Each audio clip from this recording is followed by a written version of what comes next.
이기재 양천구청장이 신정 차량기지 이전 계획은 변함없이 추진 중이며 새로운 부지로 김포공항 주변 등 4곳을 검토하고 있다고 밝혔습니다. 이 구청장은 신정 차량기지 이전과 관련해 조만간 좋은 소식을 전하게 될 것이라며 기대감을 드러냈습니다. 오늘 미니 인터뷰에서는 서울시의회 최재란 의원을 만나 지역 현안에 대한 입장을 들어봤습니다. 최재란 의원은 신정 차량기지 이전은 지역 주민의 수건이라며 차량기지는 복합 개발이 아닌 이전을 최우선으로 추진해야 한다고 밝혔습니다. 서울시가 하반기 대중교통 요금 인상 계획을 발표했습니다. 시내버스는 300원, 광역버스는 700원이 오를 전망입니다. 관련 소식 전해드립니다.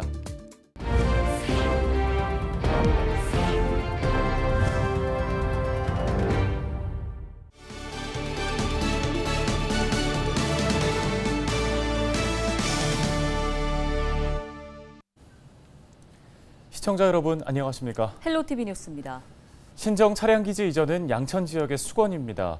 최근 서울시가 신정기지를 이전하지 않고 일대를 복합 개발하는 쪽으로 계획을 틀었다는 보도가 나오면서 논란이 커졌는데요. 네, 이에 대해 서울시는 사실 무근이라고 밝혔습니다. 심다혜 기자가 현장 취재했습니다.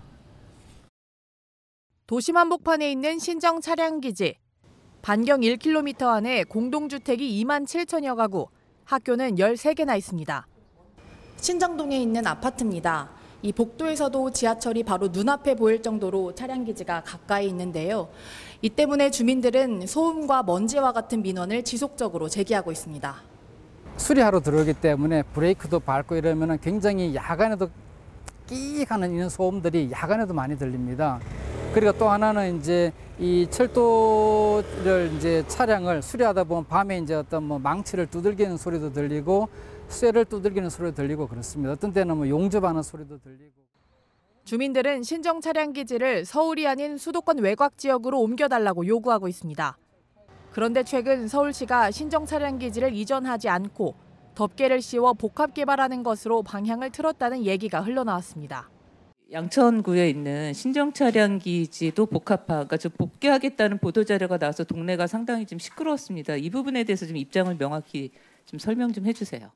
신정 차량 기지에 대해서는 저희들하고 전혀 왜냐면 양천구는 신정 차량 기지 이전을 반드시 추진하겠다는 입장입니다.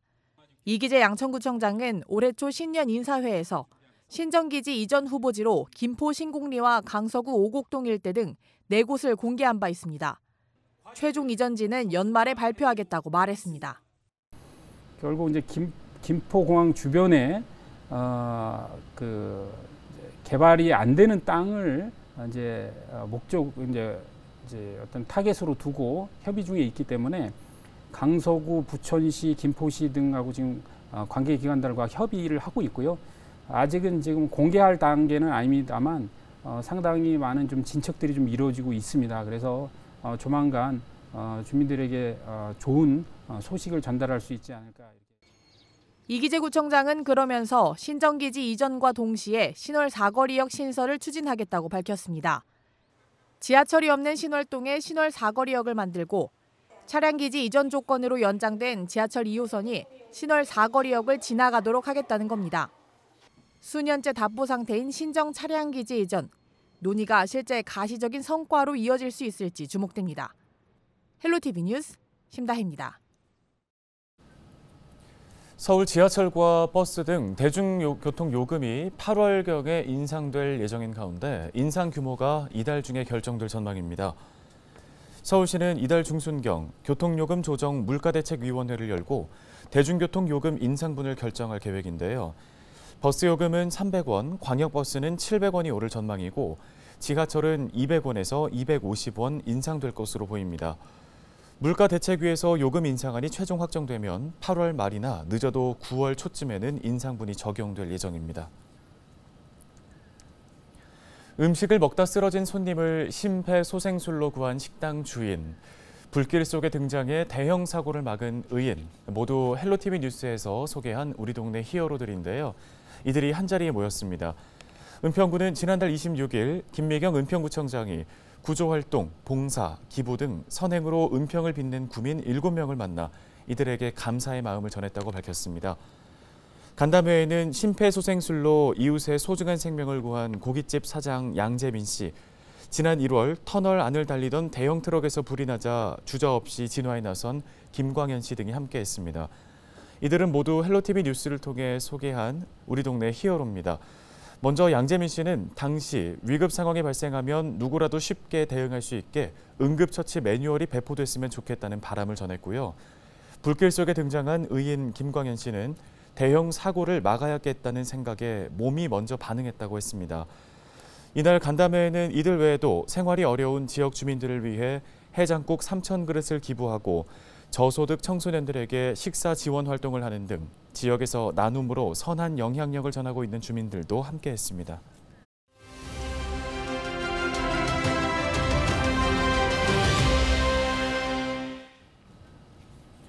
제11대 서울시의회가 출범한 지 1년이 지났습니다. 오늘 미니 인터뷰에서는 서울시 의원에게 지난 1년 동안의 의정활동과 우리 지역의 시급한 현안을 들어보는 시간 마련했습니다. 네, 오늘은 최재란 서울시의회 운영위원회 부위원장을 만나보겠습니다. 시간이 정말 빠르네요. 벌써 1년이 지났습니다. 제 개인적으로는 정말 열심히 달려왔다라고 생각을 하는데 또 우리 시민들을 위해서 우리 양천구를 위해서 무엇 했냐 그러시면 또 막상 대답 드릴 게 없어서 저도 당황스러워요. 그러니까 이게 정책이라는 게 1년 만에 되는 게 아니다 보니 그래도 꾸준히 하나씩 밟아가고 있다. 그래서 거기서도 또 보람도 찾고 있다. 이렇게 말씀을 드릴 수 있을 것 같고요.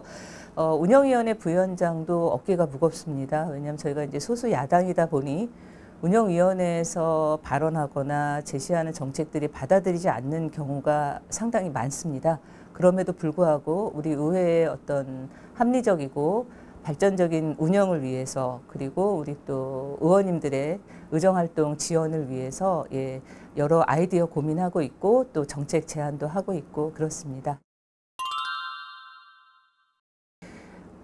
어떤 과에서는 그냥 자료만 제공을 한 건데 이제 자의적으로 기사를 내보냈다라는 답변을 일단 제가 지난 업무 보고 때 받았습니다. 하지만 전 만족을 못 하겠더라고요. 그래서 다음 임시회 때 오세훈 시장에게 신정 차량 기지에 대한 오세훈 시장의 계획과 비전이 무엇인지를 좀 명확하게 물으려고 시정 질문을 좀 준비하고 있습니다. 지금 이전 아니면 복개, 그러니까 서울시에서는 입체화라고 표현을 하고 있지만 결국 그게 복개예요. 덮고서 그 위에 이제 건물을 짓겠다라는 건데 지금 신정 차량 기지의 가장 큰 단점이 지역 단절입니다. 신정 7동 정가운데 위치해 있기 때문에 그 목동 우성 아파트 있는 쪽과 그리고 이 13단지 쪽 주민들 간의 이 단절이거든요. 그리고 사실 받고 싶어 하는 것도 있기는 합니다. 근데 이제 어떤 좀 예산이 많이 들다 보니 거기에 대한 협의하는 내용이 필요해서 그런 것이지 저는 주민들이 원하는 대로 하는 게 맞다라고 생각을 합니다. 그래서 주민들께서 그래 고민해보니 그래 우리 입체화 개발하는 것도 괜찮다라고 의견을 주신다면 아마 저는 그때부터 지역의 가장 멋있는 어떤 입체화 개발을 위해서 노력을 하겠지만 주민들께서 아직은 이전을 원하시거든요. 그러면 주민들이 뽑아주신 저희 선출직 의원들은 주민들의 의견을 따라서 일을 하는 게 맞다라고 봅니다. 최초의 종세분화 때 마땅히 3종을 받았어야 되는 지역이 받지 못했습니다. 그럼 애초에 종세분화를 잘못한 서울시와 그리고 양천구청에서 책임을 지고 주민들의 요구를 들어드리는 게 맞아요. 지금 서울시하고 양천구청에서 이제 1, 2, 3단지 종상향 관련해서 중재안을 좀 준비하고 계신 걸로 알고 있습니다. 여러 가지 안이 있는데 뭐 공개 공지도 그 중에 하나이기는 해요. 근데 아직 결정된 게 아니기 때문에 우리 1, 2, 3단지 대표분들과 서울시 그리고 양천구청이 같이 고민하고 계신 그 상황으로 알고 있습니다. 그럼 학교 앞인데 CCTV가 있는 쪽은 아이들이 보호를 받지만 바로 길 건너는 우리 아이들이 어떻게 보호를 받지? 조금 좀 과장해서 표현하자면 100km를 달려도 제재할 수 있는 게 없더라고요. 그래서 이건 적어도 학교 앞 정도는 어린이 보호구역은 양방향 CCTV를 달아서 우리 아이들을 안전하게 보호해줘야 되지 않나 이런 고민이 있었는데 제가 이제 시에 와서 이걸 조례로 이제 결실을 좀 맺게 된 거죠. 그래서 안 그래도 요즘 아이들이 가장 보호를 잘 받고 있을 거라고 우리는 예상을 했던 어린이 보호구역 내에서 학교 앞에서 사고가 빈번하다라는 건 우리의 준비가 미흡하다라는 겁니다. 그래서 이건 우리 아이들의 안전을 위해서 좀 강화하는 그런 조례로 제가 이렇게 좀 마련했다 이렇게 말씀드릴 수 있을 것 같아요. 이제 항공기, 이제 공항 소음에 대해서 어떻게 이분들의 삶에 좀 편의를 봐드리고 그리고 삶의 질을 높여드릴 수 있을지 이게 사실 김포공항이 이전하지 않는 한 해결될 수 없는 문제인데 공항 이전은 또 그렇게 쉽지 않은 일이기 때문에 어떻게 우리 을지역 주민들의 어떤 삶의 질을 높여드릴 수 있을까에 대한 그리고 그 고민을 의원들이 혼자 하는 게 아니라 주민들에게 직접 듣고 주민이 원하는 걸 해드릴 수 있는 그런 방법을 찾아가야 되는 게 마땅하다. 그래서 그 고민들을 좀 하고 있습니다.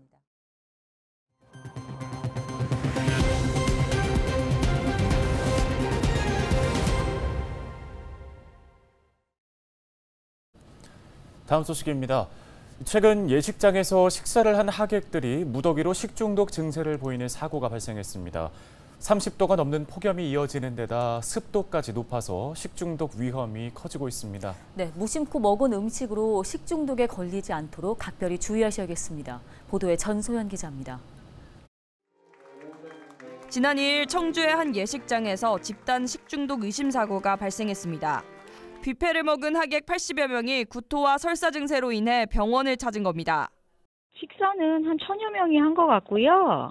아침에 기준으로는 한 80여 명 되는 걸로 저희가 현재 파악하고 있어요. 보건당국은 음식물을 채취해 검사를 의뢰하는 등 조사에 나섰습니다. 또 지난달 17일에는 강원도로 향하는 전세버스에서 김밥을 나눠 먹은 탑승객 20여 명이 식중독 증세를 보여 병원으로 이송됐습니다. 이렇듯 날이 덥고 습해지는 여름철에는 식중독에 걸릴 확률이 높아집니다. 지난 2020년부터 3년간 발생한 식중독 환자 중 절반 가까이가 6, 7, 8월에 집중됐습니다. 지난해 6월에서 8월 발생한 식중독의 원인을 보면 주로 오염된 달걀에서 검출되는 살모넬라균으로 인한 발병이 가장 많았고 병원성 대장균이 뒤를 이었습니다. 살모넬라균에 오염된 달걀을 만진 손으로 제조한 음식이나 병원성 대장균이 남아있는 식재료를 제대로 세척하지 않고 만든 음식을 섭취했을 경우 식중독에 걸릴 위험이 커집니다.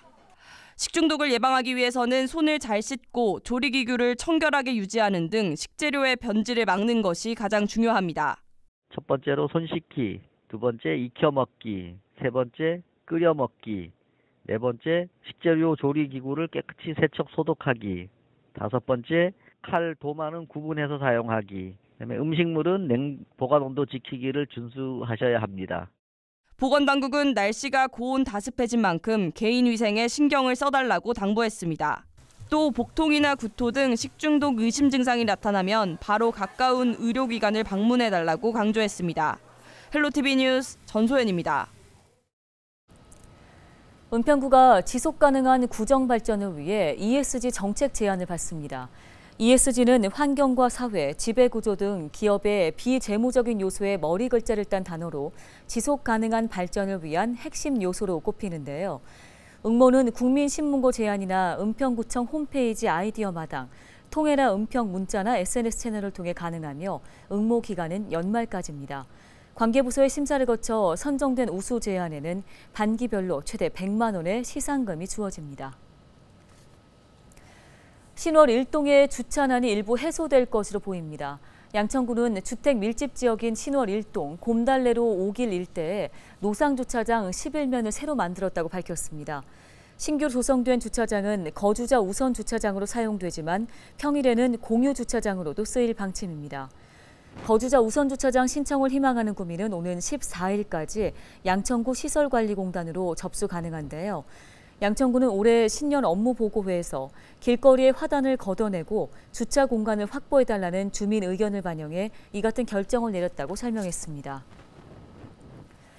민선 8기 취임 1년을 맞은 오세훈 서울시장이 지난 1년은 동행과 매력의 기틀을 다지는 시기였다고 밝혔습니다. 오 시장은 취임 1년 기자회견을 열고 취임 첫 해 서울시정의 핵심 철학은 약자와의 동행이었다며 생계와 주거 교육 등 민생의 전 범위에 걸쳐 사각지대를 메우는 정책을 추진했다고 전했습니다. 또 도시와 금융, 디지털 분야의 국제 경쟁력이 상승세로 돌아서는 등 서울시가 매력적인 도시로 탈바꿈하고 있다고 덧붙였습니다.